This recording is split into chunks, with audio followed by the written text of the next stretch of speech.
This morning on 13 on your side, overnight storms knocking out power to thousands. And Sam, now here comes the heat. Yeah, exactly. Storms have come to a close, but heat advisories in play. How long these are expected to last for and what our temperatures are going to reach.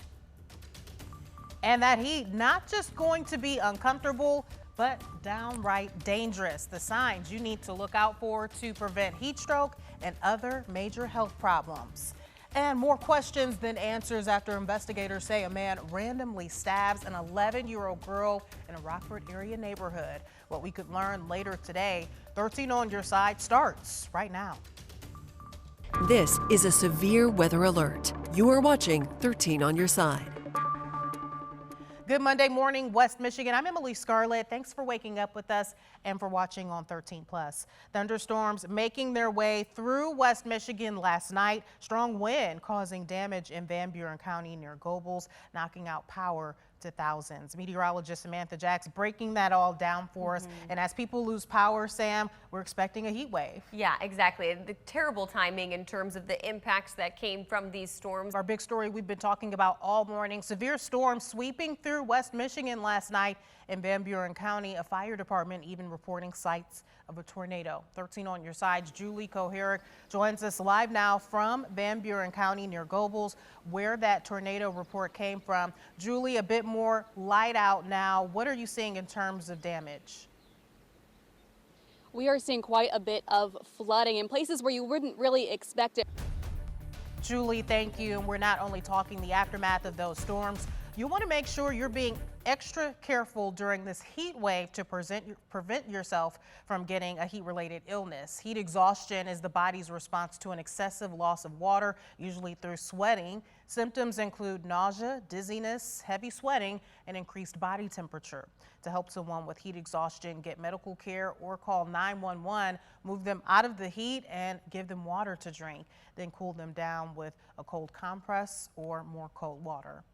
An even more dangerous heat illness to be aware of, heat stroke. The CDC says it occurs when the body can no longer control its temperature. Symptoms include confusion or altered state of mind, profuse sweating, nausea or vomiting, increased heart rate, or loss of consciousness.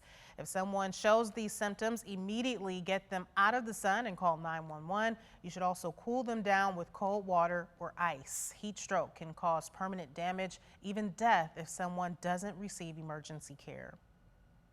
The Michigan Department of Environment, Great Lakes and Energy declaring today a Clean Air Action Day. Eagle says due to the heat, ozone levels will be high enough to impact people with asthma or other health conditions. To prevent that buildup, they're asking that people not drive unless they have to, not to mow their lawns, grill, or have fires. It's likely this Clean Air Action Day will be extended past today. A popular way for many to keep cool during this heat wave is at the pools and splash pads. The pool manager at Richmond Park says she expects the pool to reach capacity quickly every day of this week. She says one of the biggest mistakes people make is not taking the heat seriously. So it's really good to get outside and get somewhere cool. Stay like at the beach, at the pool, at the splash pad, you know, sprinkler, run around, play outside, but do it safely. Do it in a way you can stay cool. Drink a ton of water. There are cooling centers open across West Michigan to help people get out of the heat in Kent County. Degage Ministries is open from 7 until 7. All locations of the Kent and Grand Rapids public libraries are open. You can find a full list at 13onyourside.com. In addition to spending time indoors with the air conditioning running, there are other things you should do to prevent heat-related illnesses. The CDC recommends wearing loose-fitting, lightweight clothing. If you're having to go outside, they say plan outdoor activities carefully and pace yourself. They recommend being outside when it's coolest, like in the morning, and to cut down on exercising outdoors. Also, remember to wear plenty of sunscreen and drink plenty of water. We're hoping to learn more about the stabbing of a girl in a Rockford home over the weekend. Here's what we know this morning. Police telling us they were called to the home around 3 a.m. Saturday and that the homeowner had the suspect at gunpoint. Investigators say the attack appears to have been random and that the suspect just walked into a home in a gated community and started stabbing an 11-year-old girl. Police say that young girl was stabbed multiple times and say she's now in stable condition. They've not released any more information. We'll provide updates as they come in. Well, we could definitely use a little morning pick-me-up now to start your Monday.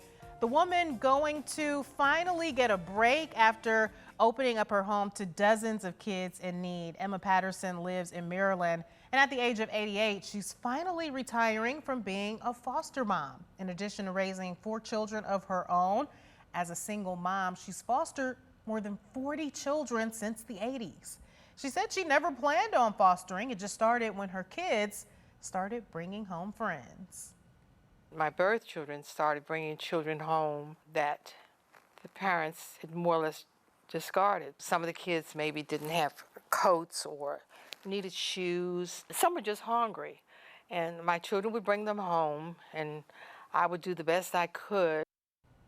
And last month, Montgomery County presenting Patterson with an award for her service. She says the best part of fostering is seeing all of her children grow up to become wonderful human beings.